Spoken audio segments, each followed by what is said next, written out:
రంగారెడ్డి జిల్లా మోకిల తండాలో ప్రభుత్వ స్థలాన్ని కాపాడుకునేందుకు గ్రామస్తులు ఎంఆర్ఓ కార్యాలయం ఎదుట ధర్నా నిర్వహించారు.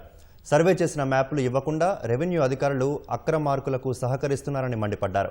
76వ సర్వే నంబర్లో ఉన్న ప్రభుత్వ స్థలాన్ని ఓ ప్రైవేటు వ్యక్తి ఆక్రమించుకున్నాడని ఆరోపించారు. దీనిపై గతంలో ఫిర్యాదు చేశామని, అప్పుడు సర్వే చేపట్టారని తెలిపారు. అందుకు సంబంధించిన సర్వే రిపోర్టును అధికారులు గ్రామ పంచాయతీకి ఇవ్వడం లేదని నిరసన వ్యక్తం చేశారు.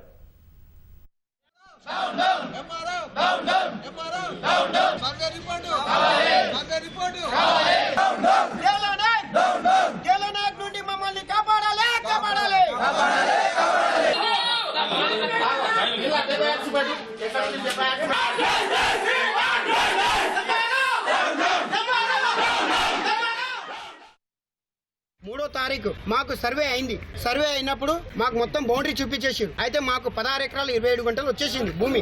ఆ రోజు మాకు ఏం చెప్పారంటే పంచనామా అవన్నీ తీసుకున్నారు. సోమవారం రోజు రండి, మీకు ఏదైతే పంచనామా రిపోర్టు, సర్వే రిపోర్టు రెండు కూడా ఇస్తామని చెప్పారు. ఈ రోజు వచ్చి అడిగితే డిప్యూటీ ఎంఆర్ఓ సార్ లేరు. అయితే మేము గంట సేపు బయట కూర్చున్నాం. తర్వాత వెళ్ళి గంట అయిన తర్వాత అడిగితే మాకు ఆడియో నుంచి ఫోన్ వచ్చింది, మేము ఈ రిపోర్ట్ ఇవ్వలేము అనేసి మాట మార్చి ఇప్పుడు ఇస్తలేడు.